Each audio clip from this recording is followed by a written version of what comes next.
नमस्कार, मैं सत्यम सिंह सूर्यवंशी आप सभी का अपने कार्यक्रम काम की बात में हार्दिक स्वागत और अभिनंदन करता हूं। आज का विषय है सूर्यवंश और चंद्रवंश का इतिहास। आज हम सभी सूर्यवंश और चंद्रवंश के इतिहास को समझने का प्रयत्न करेंगे। पूर्व वैदिक कालखंड में ऋषि कश्यप द्वारा सूर्यवंश और चंद्रवंश की स्थापना की गई थी। ऋषि कश्यप ने पूजा पद्धति और जीवन शैली के आधार पर सूर्यवंश और चंद्रवंश की स्थापना की थी।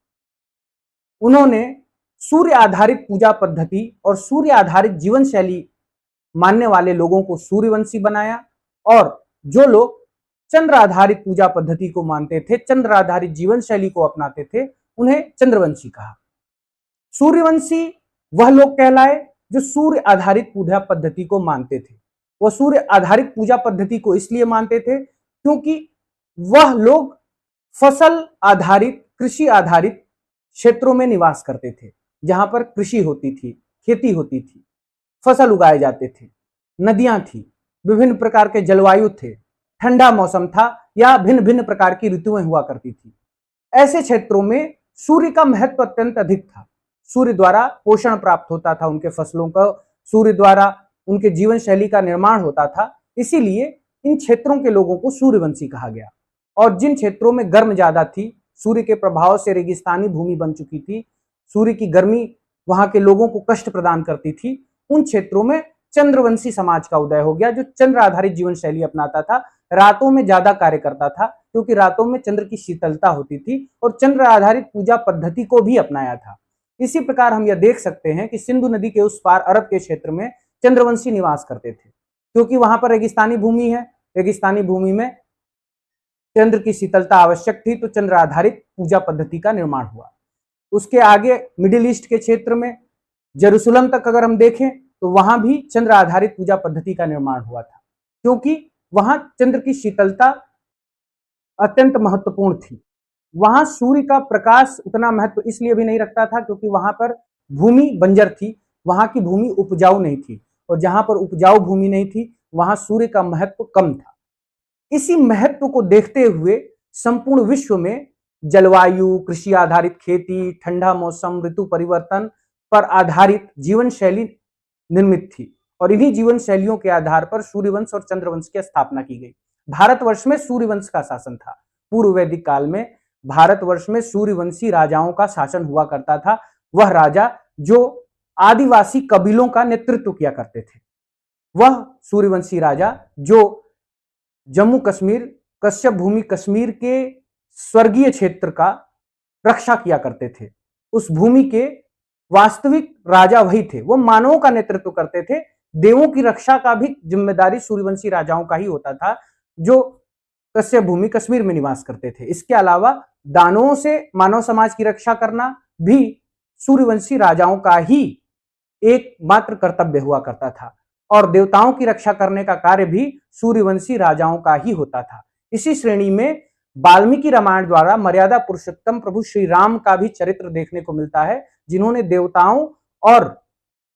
देवताओं के साथ ही मानवों की रक्षा के लिए असुरों से युद्ध किया, दानवों से युद्ध किया। वह असुर, वह दानव जो समाज की व्यवस्था को खराब करने का प्रयास करते थे, उन्हें लूटने का प्रयास करते थे, जिसमें रावण नाम के एक पंडित का नाम सामने आता है, और वह ब्राह्मण समाज से आने वाला एक ब्राह्मण पंडित जो बहुत बड़ा शासक बनता है, देवलोक को नियंत्रित कर लेता है। उससे राम युद्ध करते हैं और राम राज्य की स्थापना करते हैं।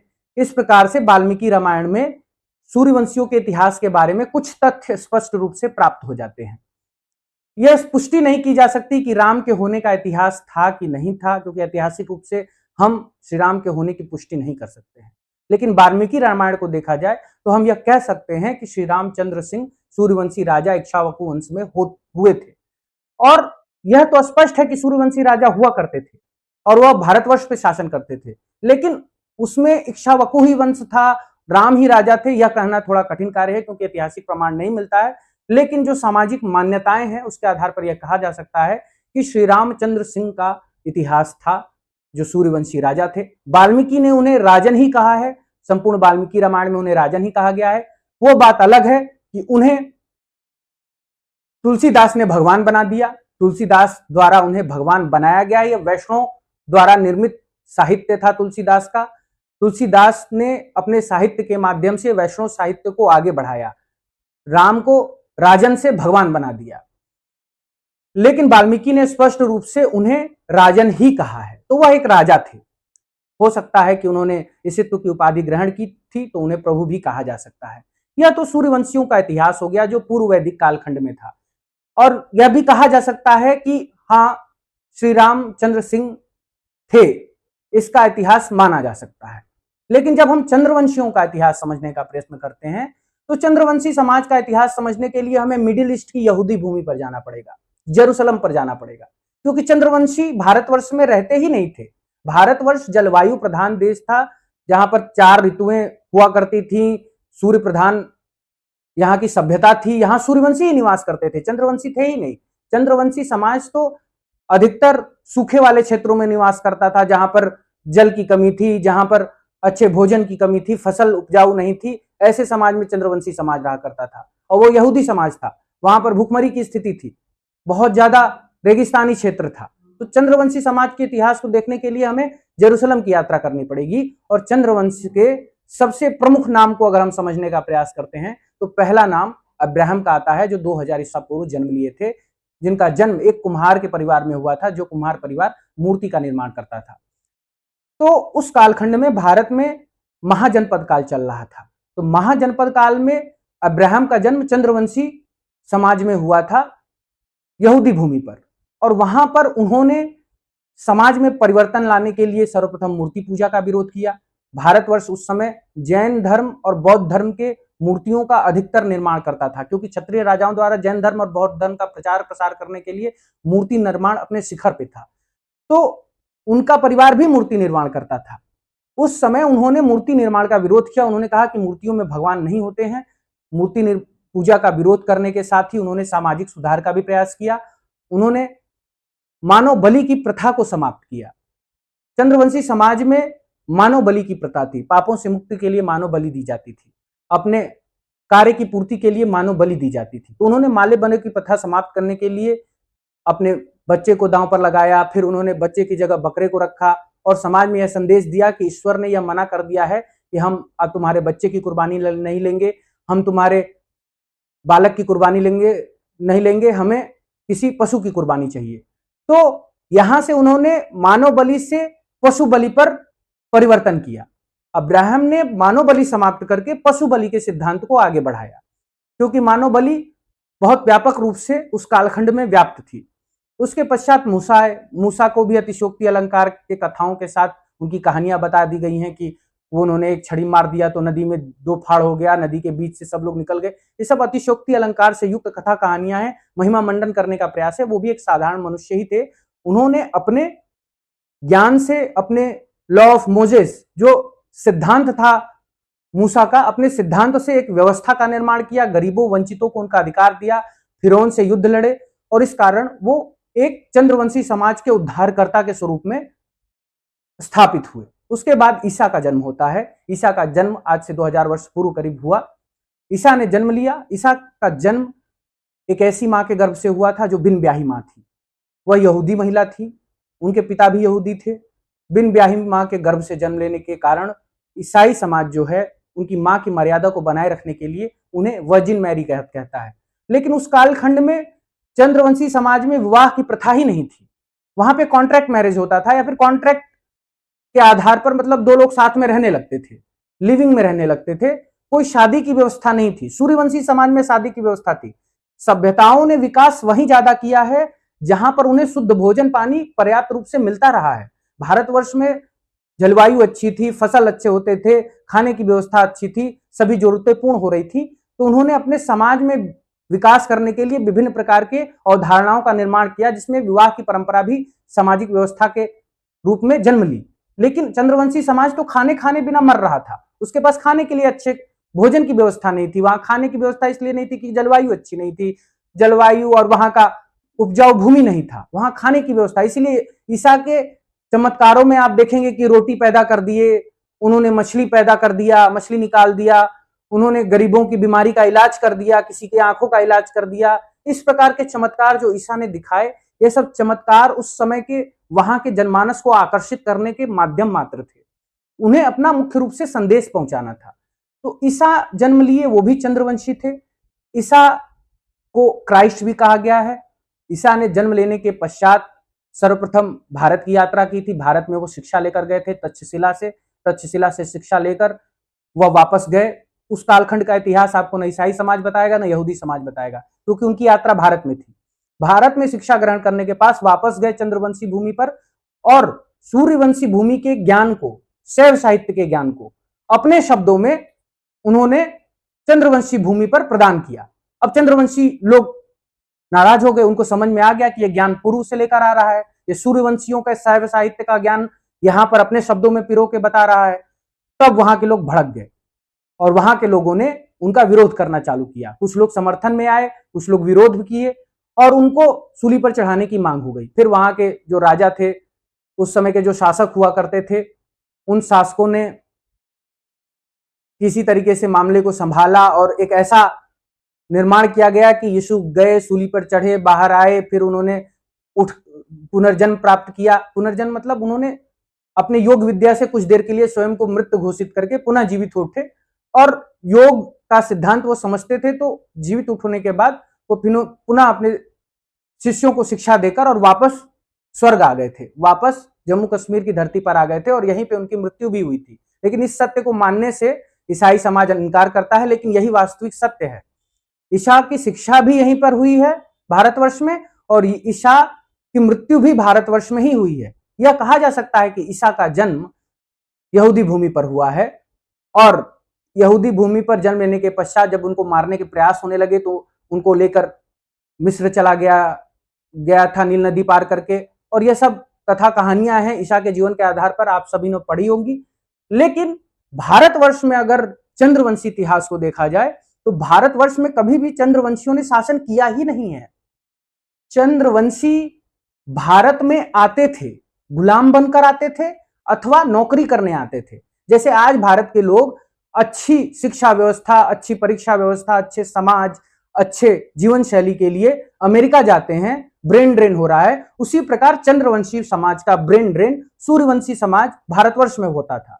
और यह लोग भारतवर्ष में आकर नौकरी किया करते थे। तो उस समय नौकरी क्या होती थी? तो उस समय गाय पालने की नौकरी मिल जाती थी किसी को, जो चंद्रवंशी यहूदी समाज के लोग आते थे, कोई गाय पालने की नौकरी मिल गई, खेती करने की नौकरी मिल गई। वहां के जो क्षेत्रीय राजा थे, क्षेत्रीय लोग थे, वह इन्हें गौ पालन में रख देते थे, खेती करने के व्यवसाय में डाल देते थे, इन्हें धन दिया करते थे, सोने चांदी प्रदान किया करते थे। और यहूदी समाज ऐसे भारतवर्ष में आकर सर्वाइव किया। यही यहूदी समाज बाद के वर्षों में जाकर यादव के स्वरूप में प्रतिष्ठित हुआ है, और उसका मुख्य पेशा वही था जो उनको नौकरी के स्वरूप में प्राप्त हुआ। उन्होंने गौ पालन को ही अपना पेशा बना लिया भारतवर्ष में, गौ पालन को, कृषि को अपना पेशा बना लिया, और धीरे धीरे वो संपूर्ण भारतवर्ष में स्थापित हो गए। भारतवर्ष में आदिवासी समाज तो पूर्व कालखंड में था। आदिवासी समाज के साथ सूर्यवंशियों का भी राज शासन था पूर्व वैदिक काल में। उसके पश्चात जो आए वो आर्य ब्राह्मण आए, और आर्य ब्राह्मणों के पश्चात जो आए वह थे सबसे अधिक मात्रा में यहूदी, और वह यहूदी गुलाम बनाकर लाए गए या फिर वह नौकरी की खोज में आए थे, और उन्होंने पशु काल पालन के कार्य को अपनाया। उन्होंने विभिन्न कार्यों को अपनाते हुए कृषि के भारतवर्ष में ही अपनी भूमि बना लिया। तो सर्वप्रथम भारतवर्ष में आदिवासी आए हैं अफ्रीका से आदि मानव काल में, फिर उसके बाद वही सूर्यवंशी समाज का निर्माण किए हैं, उन्होंने देवदानों इस सब के सिद्धांतों को बनाया है। उसके पश्चात आर्य ब्राह्मण आए हैं, उसके पश्चात यहूदी समाज आया है जिन्हें यादव कहा जाता है, और यह समाज आकर भारतवर्ष में स्थापित हो गया है।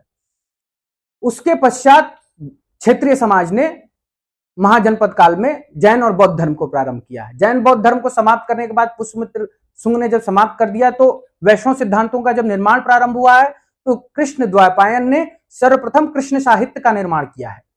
कृष्ण साहित्य का निर्माण श्रीमद् भागवत पुराण के आधार पर उन्होंने किया है, और उन्होंने ईसा के सिद्धांतों को टैकल करने के लिए, ईसा के सिद्धांतों को रोकने के लिए ईसा के ही जीवन पर आधारित एक कृष्ण साहित्य का निर्माण कर दिया।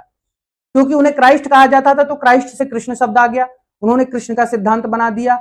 कृष्ण के सिद्धांत के आधार पर कथा कहानी का निर्माण कर दिया। जिस प्रकार ईसा को मारने के लिए वहां के राजा आतुर हुआ करते थे, तो ईसा को नील नदी पार करा के मिस्र ले गया गया, उसी प्रकार यहाँ पे यमुना नदी पार करा दिया गया।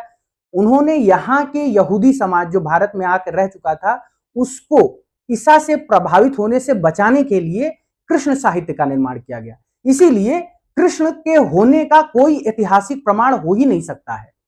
और यह मैं स्पष्ट रूप से कह सकता हूं कि कृष्ण जैसा कोई भी व्यक्ति भारतीय इतिहास में नहीं था। यह कृष्ण द्वापायन द्वारा निर्मित एक कथा संग्रह है जिसका मुख्य उद्देश्य ईसा के शिक्षाओं को रोकना था, क्योंकि ईसा भारत आए थे, भारत में ही उनकी शिक्षा दीक्षा भी हुई थी और भारतवर्ष में ही उनकी मृत्यु भी हुई थी और वह जम्मू कश्मीर के कश्यप भूमि पर उनकी मृत्यु हुई थी। इसके साथ ही ईसा के सिद्धांतों को रोकने के लिए ही, चंद्रवंशी समाज को आपस में मिलाने के लिए ही ब्राह्मण समाज ने कृष्ण साहित्य का निर्माण किया। कृष्ण साहित्य का निर्माण और कृष्ण का निर्माण, यह संपूर्ण साहित्य ईसा पर ही आधारित है। ईसा के जीवन पर आधारित साहित्यों को भारतीय अवधारणा में पिरोया गया है। नील नदी की जगह यमुना नदी हो गई है। कृष्ण के बचपन को भारतवर्ष ने देखा है क्योंकि उन्होंने शिक्षा दीक्षा यहीं पर ग्रहण की। उनके बचपन के आधार पर उनकी बचपन की कथाएं निर्मित की गई हैं। इसी प्रकार से ईसा पर आधारित पूर्णतः कृष्ण साहित्य है। इसीलिए कृष्ण साहित्य को चंद्रवंशियों का उपयुक्त साहित्य नहीं कहा जा सकता। ब्राह्मणों ने उसे भारतीय बताने का प्रयास किया है। इसके लिए उन्होंने यदुवंश की कथा का निर्माण किया है कि एक यदु राजा हुआ करते थे, उनके वंशज थे। ऐसी कोई बात नहीं है। चंद्रवंशी भारतवर्ष में कभी भी शासन नहीं किए हैं। चंद्रवंशियों का शासन भारतवर्ष में कभी भी नहीं रहा है। चंद्रवंशी भारतवर्ष में गुलाम बनाकर लाए गए हैं या फिर नौकरी करने आए हैं और वह पशुपालन इत्यादि के माध्यम से भारतवर्ष में अस्थायी रूप से निवास करने लगे और उनका मुख्य उद्योग पशुपालन, पशु आधारित व्यापार ही था और इन्हीं सभी व्यापार को कथाओं में पिरोया गया है।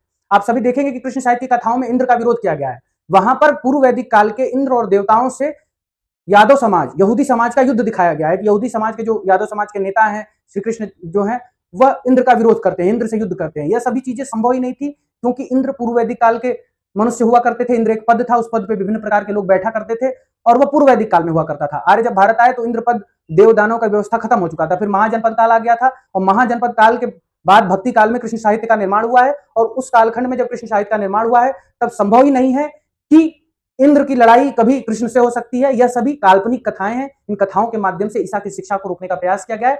अगर आपको वास्तविक चंद्रवंश के बारे में समझना है तो आपको मिडिल ईस्ट को देखना पड़ेगा, यरूशलेम की भूमि, यहूदी भूमि को देखना पड़ेगा, यहूदी सिद्धांतों को समझना पड़ेगा, यहूदी महापुरुषों को समझना पड़ेगा। वो वास्तविक चंद्रवंशी है। इसके साथ ही आप सभी को यह स्पष्ट हो जाना चाहिए कि सूर्यवंश भारतवर्ष का मूल इतिहास से जुड़ा हुआ है और चंद्रवंश यरूशलेम भूमि से लेकर सिंधु भूमि तक अपने इतिहास को लेकर जीवित रहा है। उसी में चंद्रवंशियों द्वारा इस्लाम का भी निर्माण किया गया है। चंद्रवंशी समाज भारतवर्ष में गुलाम बनकर आया है या आक्रमणकारी बनकर आया है इस्लाम के रूप में, लेकिन वह यहाँ का अस्थायी निवासी नहीं है। जो यहाँ का यादव समाज है वह भी भारत का अस्थायी निवासी नहीं है। वह आर्य समाज के बाद भारत में प्रवेश किया है। वो गुलाम बनकर आया है, वह नौकरी पेशे के लिए आया है। और इन्हीं चीजों को समझते हुए हम यह स्पष्ट रूप से कह सकते हैं कि राम का इतिहास तो प्राप्त हो सकता है लेकिन श्री कृष्ण का इतिहास प्राप्त करना संभव नहीं है। इसीलिए किसी भी प्रकार के कृष्ण जन्मभूमि का होना भी संभव नहीं है। कृष्ण जन्मभूमि वास्तविक रूप से बौद्ध विहार के ऊपर बनाई गई हुई है और श्री कृष्ण जैसे किसी व्यक्ति का कोई इतिहास नहीं है। कृष्ण द्वैपायन की रचना है। कृष्ण द्वैपायन ने अपनी रचनाओं के माध्यम से ईसा के विचारों को रोकने के लिए, यादों को ईसा से प्रभावित होने से बचाने के लिए कृष्ण साहित्य का निर्माण किया था। इसी के साथ आज का विषय समाप्त होता है। नमस्कार।